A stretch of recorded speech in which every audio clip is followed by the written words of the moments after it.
오늘부터 앞으로 몇 주간은 성전과 관련된 소재를 가지고 설교를 하고자 합니다. 한국 개신교 역사 속에 예수님을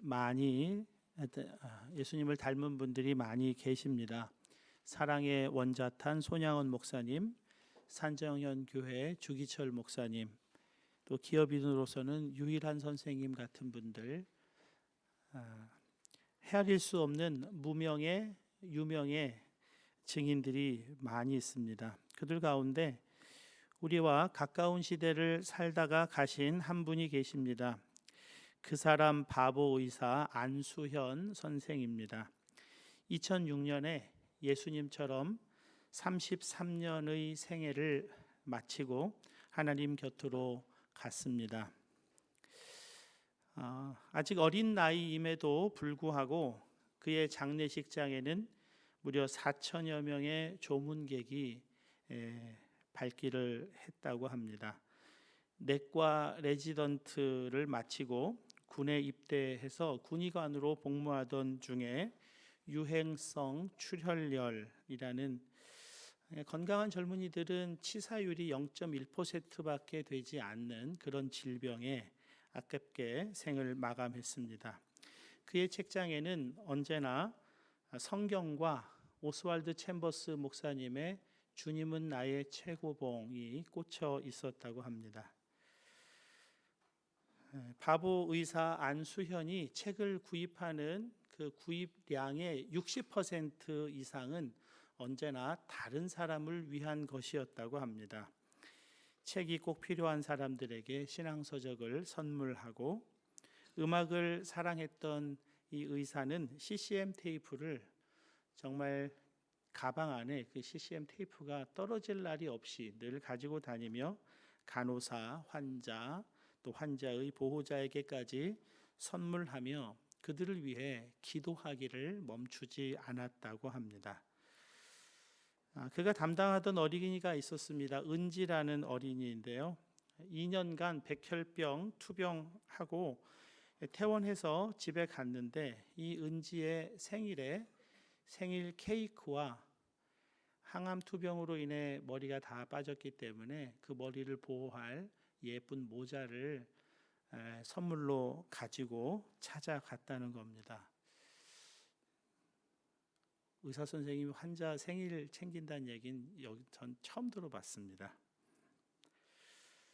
제가 전에 안수현 선생과 같은 병원, 같은 의대, 같은 병원에서 인턴하던 청년의 부모를 신방한 적이 있습니다. 그런데 그 부모가 그러더라고요. 애가 늘 울고 다닌대요. 너무 힘들어서. 공부하는 것도 힘들고 인턴 일하는 것도 너무 힘들고 죽을 시간도 없자고 그렇게 얘기할 정도라고 합니다. 의사 세계를 하얀 거탑이라고 부르는데, 그 하이어러키가 너무 세서 정말 너무 힘들어 하더라 하는 이야기입니다. 똑같이 살았겠죠. 안수현 선생도요. 그러던 중에 주일 예배는 물론 대학부를 섬기는 일에 최선을 다합니다.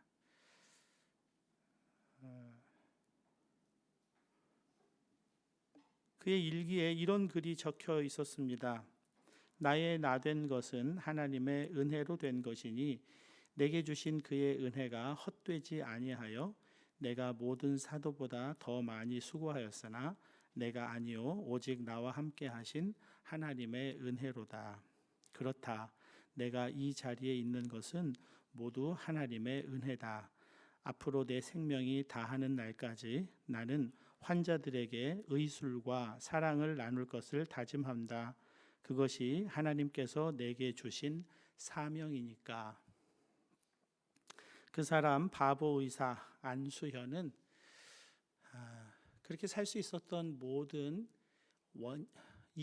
이유를 사명이라고 했습니다. 사명 때문에 살았습니다. 사명으로 사는 사람은 행복한 사람인 것입니다. 기독교는 진리의 종교입니다. 진리는 진리를 아는 사람에게 자유롭게 해주는 힘이 있습니다.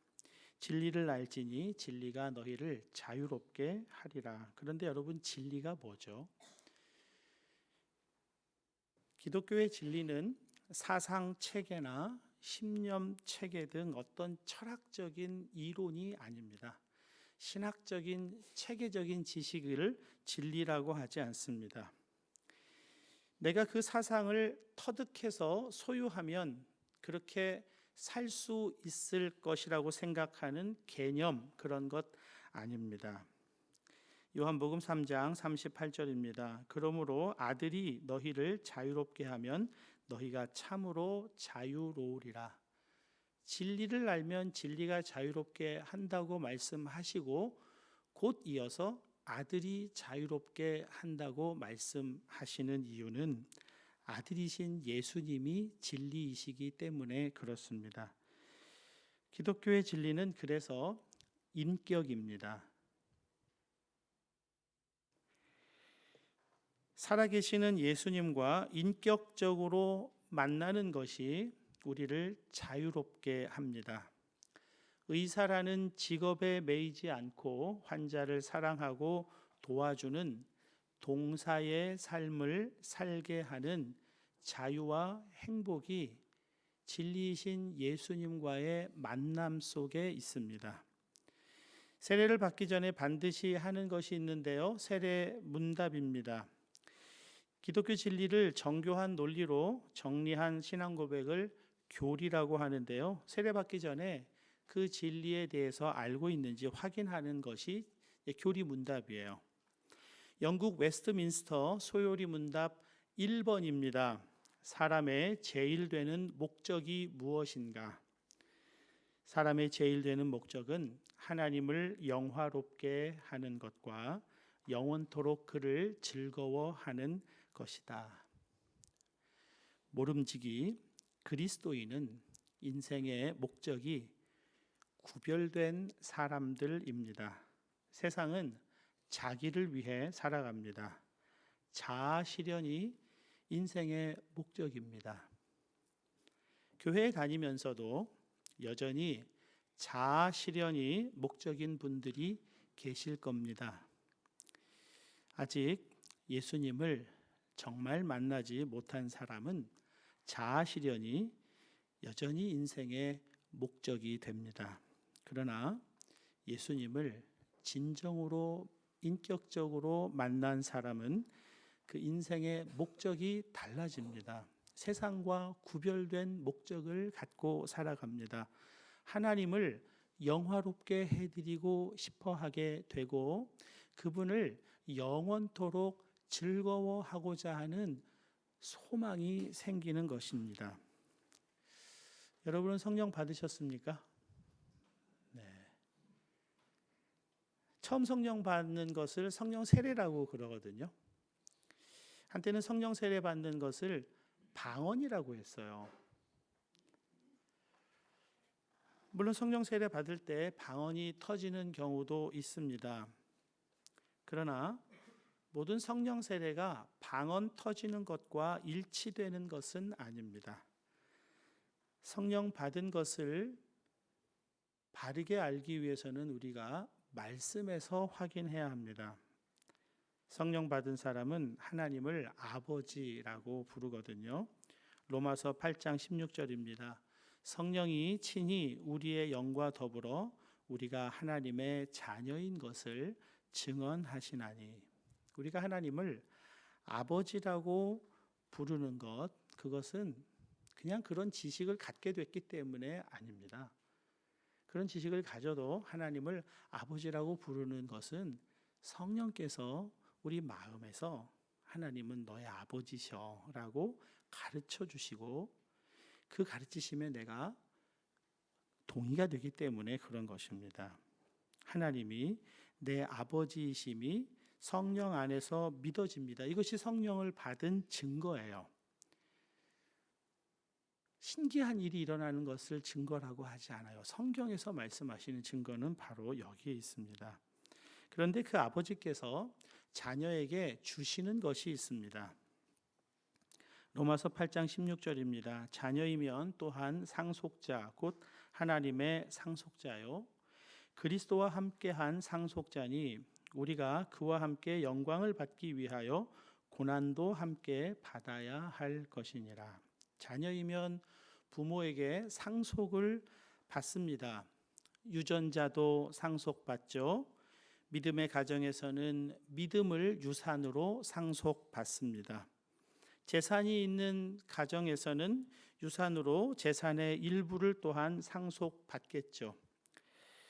하나님의 자녀에게는 무엇이 상속으로 주어질까요? 상속받는다고 했는데 무엇을 상속해 주시는 것일까요? 요한계시록 3장 12절입니다. 이기는 자는 내 하나님 성전의 기둥이 되게 하리니 그가 결코 다시 나가지 아니하리라. 하나님 자녀가 아버지로부터 받는 상속은 성전의 기둥됨입니다. 하나님의 거룩한 성전을 떠받드는 기둥, 그것이 우리에게 상속으로 주어져 있습니다. 넓게 말하면 하나님의 거룩한 성전을 우리가 상속받는다는 겁니다. 겨우 성전이라고요? 여러분, 성전에는 하나님의 임재가 영광스럽게 나타납니다. 출애굽기 40장에는 출애굽기 25장에서부터 시작된 성막 제작이 완성되는 장면을 담고 있습니다. 모세는 지혜가 가득하고 성령이 충만한 부살렐과 오홀리압을 선택해서 그가 하나님과 함께 교제하면서 바라본 하늘에 있는 성전을 보고 그 지혜로운 자를 통해 모형을 이 땅에 짓게 하는데요. 그것이 성막입니다. 출애굽기 25장에서 40장까지가 성막 제작하는 내용을 담고 있어요. 출애굽기가 총 40장으로 이루어져 있거든요. 그런데 25장에서 40장까지가 성막 제작하는 이야기라고 하면 출애굽기의 3분의 1 이상이 성막 제작하는 데에 할애하고 있다는 것입니다. 1장에서 19장까지는 출애굽하는 이야기가 아주 흥미진진하게 기록되어 있습니다. 20장에서 24장까지는 율법에 관한 말씀을 하고 있고요. 25장에서 40장까지 무려 15장이 성막 제작에 관한 말씀입니다. 저도 꽤 잔소리를 많이 듣고 성장했는데 여러분도 잔소리 많이 듣고 성장하셨나요? 부모님으로부터. 밖에 나갔다 들어오면 손발 닦아라, 이빨 닦아라. 건강에 직결되는 문제니까요. 공부 열심히 해야 된다. 미래 준비하는 데 직결되는 문제니까요. 하나님 아버지가 출애굽기를 통해 무려 15장이나 되는 긴 부분을 성막 제작에 할당하고 계시다면 하나님의 온통 관심이 여기에 쏠려 있음을 반증해 주는 것입니다. 자, 아이러니하게도 성경 우리가 1년 통독할 때 가장 크게 걸려 넘어지는 부분이 바로 이 부분입니다. 왜냐하면 요즘에 이런 성막은 우리한테 필요 없거든요. 이런 성막에 대해서 아는 것은 별로 중요한 것 같지 않거든요. 저도 오랫동안 성경을 읽어오면서 또 성경을 가르쳐 왔지만 정말 별로 쓸데가 없는 것 같아요. 이 성막 제작 몇 규빗 이런 게 무슨 소용이 있나. 그냥 성막 제작했다고 그냥 한 장에 딱 얘기하면 될 것 같은데 세부 사항을 기록해 놓은 것 참 이해하기가 어려웠습니다. 그런데 9월 한 달간 우리 운영위원 집사님들과 2020년 우리 교회에 나아가야 할 방향에 대해서 한 끼씩 금식하고 새벽에 기도하면서 하나님이 저에게 주시는 말씀이 있었습니다. 그것이 바로 교회의 비전은 성전의 회복에 있다는 말씀이었습니다. 우리 교회만의 비전이 아니라 모든 교회가 가져야 할 비전이 바로 성전 회복의 비전이다. 그것이 사명이다. 그것을 말씀해 주셨습니다. 그 성막이 완성되고 나서 일어난 일이 출애굽기 40장 34절에 이렇게 기록되어 있습니다. 구름이 회막에 덮이고 여호와의 영광이 성막에 충만하매. 하나님의 거룩한 성막이 완공되자 그곳에 하나님의 충만한 영광이 임하게 되었다. 그렇게 말씀하고 있습니다. 여러분, 우리 자신이 거룩한 하나님의 성전인 것을 여러분 아시죠? 우리 공동체가 하나님의 거룩한 성전임을 우리가 압니다. 이것이 회복되고 완성될 때 하나님의 충만한 영광이 임하게 된다는 것입니다. 그 영광은 놀라운 것인데요. 요한일서 5장 18절입니다. 하나님께로부터 나신 자가 그를 지키심에 악한 자가 그를 만지지도 못하느니라. 얼마나 영광이 충만하게 임하는지 어둠의 세력이 조금도 틈타지 못하게 된다고 말씀하고 있습니다. 여러분, 인생의 목적은 하나님을 영화롭게 하는 것입니다. 하나님을 영화롭게 하는 것은 대학에 합격하는 것, 직장에 취직하는 것, 시상식 석상에서 상 받는 것,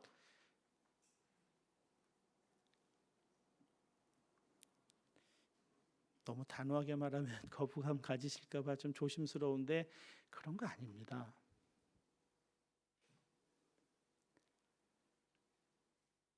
그런 자리에 있으면 본인이 가장 영광 받죠. 하나님을 영화롭게 하는 것은 성전을 회복하는 것입니다. 그곳에 하나님의 영광이 충만하게 임하는 것입니다. 예루살렘 성에는 이 성벽을 따라 쭉 8개의 문이 있는데요. 그 중에 양문이라는 문이 있습니다. 제물로 사용할 양들의 출입문이 이 양문인데요. 그 문 안쪽에 베데스다라는 연못이 있었고요. 거기에 38년 된 병자가 있었습니다. 이 베데스다라는 말은 예수님 당시의 언어였던 아람어로 은혜의 집, 자비의 집 그렇게 번역되는 말입니다. 그러나 그 집은 이름은 은혜의 집이었는데 실상은 경쟁의 집이었습니다.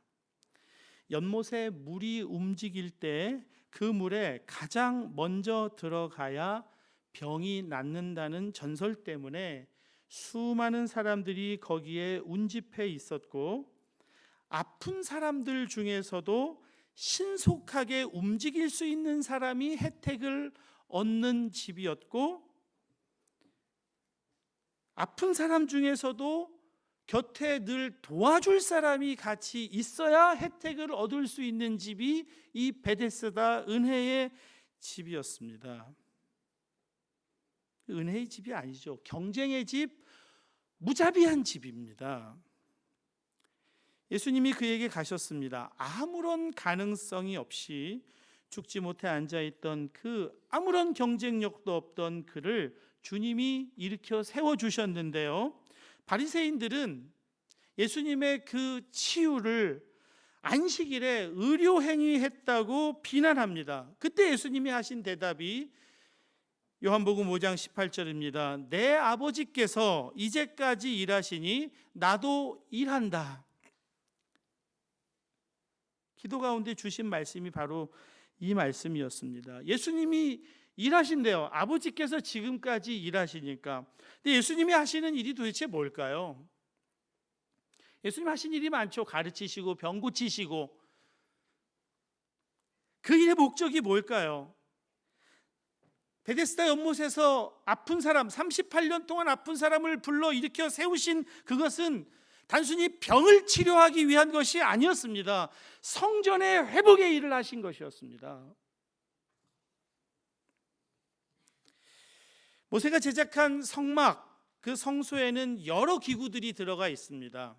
제사장이 성소에 들어가면 맨 맞은편에 분향단이 있어요. 그리고 왼쪽에는 금촛대가 있습니다. 그리고 여기는 창문이 없기 때문에 어두운데 이 촛대에서 불을 밝힙니다. 그 맞은편에는 떡상이 있어요. 아주 큰 떡 12개가 거기 놓여져 있습니다. 그리고 정면 그 분향단 뒤에는 두툼한 커튼이 드리워져 있습니다. 그리고 그 뒤쪽에도 기구가 있는데요, 거기에 언약궤라는 상자가 놓여 있습니다. 길이가 한 1m 25cm, 폭이 한 75cm, 높이가 한 75cm 정도 되는 나무로 만든 상자입니다. 거기에 십계명을 기록한 두 돌판이 들어있는데요, 그 언약궤가 있는 자리를 지성소라고 부릅니다. 지극히 거룩한 자리라는 말입니다. 성막의 가장 깊은 곳, 성막의 핵심이요 본질에 해당하는 그 자리가 언약궤가 있는 자리요 지극히 거룩한 자리, 지성소라는 말입니다. 지난주에도 말씀드렸지만 거룩이라는 말은 구별이라는 말입니다. 세상과 다르다는 거예요. 도대체 뭐가 다르냐면, 이스라엘 백성들은 세상과 달리 하나님을 임금으로, 자신들을 하나님 임금이신 백성으로 그렇게 구별되었다고 믿었습니다. 하나님과 이스라엘 사이에 구별된 관계가 새겨진 십계명이 거기 놓여 있다는 것입니다. 하나님과 이스라엘 사이에 구별된 관계가 무엇입니까? 나는 너희의 하나님이 되고 너희는 내 백성이 되리라. 나는 너희의 하나님이 되어서 인도하고 다스리고 사랑해 주겠다는 겁니다. 너희들은 내 백성이 되어서 나를 경외하고 사랑하고 순종하라는 것입니다. 이 관계가 성막의 본질이에요. 그 언약궤가 있는 가장 지극히 거룩한 자리, 그것이 없으면 성막이 되지 않는 그것입니다. 예수님께서 38년 된 병자에게 말씀하셨습니다. 예수께서 이르시되 일어나 내 자리를 들고 걸어가라 하시니 그 사람이 곧 나아서 자리를 들고 걸어가니라. 여러분, 바로 그 순간이 지성소인 거예요. 하나님의 아들이 그의 백성을 다스리는 순간인 것입니다. 그의 백성을 인도하시고 사랑해 주세요, 치료해 주시는 것입니다. 하나님의 백성이 그의 말씀에 순종합니다. 38년간 그가 무엇을 믿고 살아왔을까요? 흔들리는 연못을 의지하고 살아왔어요. 그 연못에 나를 넣어줄 사람이 있는가, 그것을 의지하고 살았어요. 그러나 주님 명령으로 그가 진짜 의지할 분을 만났습니다. 주님 말씀 의지하고 주님 명령에 순종하는 것입니다. 언약의 관계가 회복되는 거예요. 이것이 이 치유 사건의 핵심입니다. 단순히 병을 고친 것이 아닙니다. 하나님과 자녀의 관계가 회복되는 것입니다. 성전의 회복입니다. 그래서 예수님 말씀하시는 거예요. 내 아버지께서 이제까지 일하시니 나도 일한다. 예수님 하시는 일은 성전을 회복하는 일을 하고 계시다는 말입니다. 하나님 아버지의 집이 거룩하게 회복될 때 그곳에 하나님의 나라, 하나님의 천국이 임하기 때문이에요. 여러분, 성막이 완공되니까 거기에 하나님의 영광이 충만하게 임했다는 것입니다. 이것이 모든 믿는 이들의 비전입니다. 왜냐하면 예수님이 일하시는데 예수님이 우리에게 무엇라고 하셨어요? 나를 따르라. 예수님 하시는 그 일을 나도 하고 사는 것입니다. 이것이 그리스도인입니다. 부끄러운 고백을 하나 하려고 합니다. 밀라노에 와서 목회를 하다가 많이 힘들었습니다. 저 때문에 힘든 분들도 계셨겠지요. 저도 참 힘들었습니다. 6, 7년 전 일이에요. 무엇보다도 제 자신 때문에 힘들었습니다. 저에게는 목회할 능력이 없는 것 같았고 그냥 목회 자체를 그만두는 것이 하나님께나 교인들에게 유익하겠다는 생각을 했습니다. 진지하게 생각했습니다. 그리고 가족을 불러 모았어요. 아빠가 목회를 좀 그만둬야 되겠다는 생각이 든다. 아이들이 의외로 담담하게 들어주었습니다. 그럴 만하다고, 힘들어 보인다고 그랬어요. 그러면서 저에게 묻더라고요. 그러면 아빠 목회 그만두면 뭐 할 거냐고. 그래서 누나가 식당을 하는데 식당에서 서빙을 하든지 계산대에서 계산을 하든지 그럴 수도 있겠다고 했어요. 그랬더니 그 이야기를 듣고 있던 제 딸이 그래요. 아빠 목회 힘들고 어려운 거 알겠는데, 그리고 지금 내가 하는 말이 아빠 목회 그만두면 우리 뭐 어떻게 먹고 사나 걱정해서 하는 말은 아닌데, 아빠 그냥 하던 거 계속해. 지금 새로 뭘 하겠어. 식당 일도 아빠 생각하는 것처럼 쉽지 않아.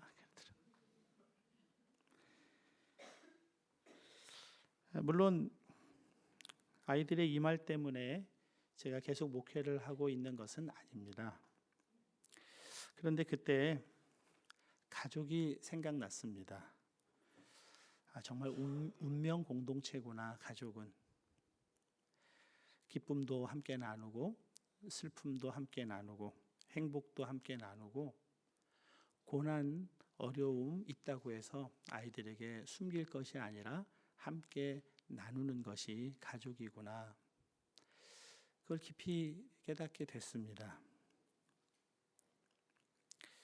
사랑하는 여러분, 로마서 8장 17절에 자녀이면 또한 상속자 곧 하나님의 상속자요 그리스도와 함께한 상속자니 우리가 그와 함께 영광을 받기 위하여 고난도 함께 받아야 할 것이니라.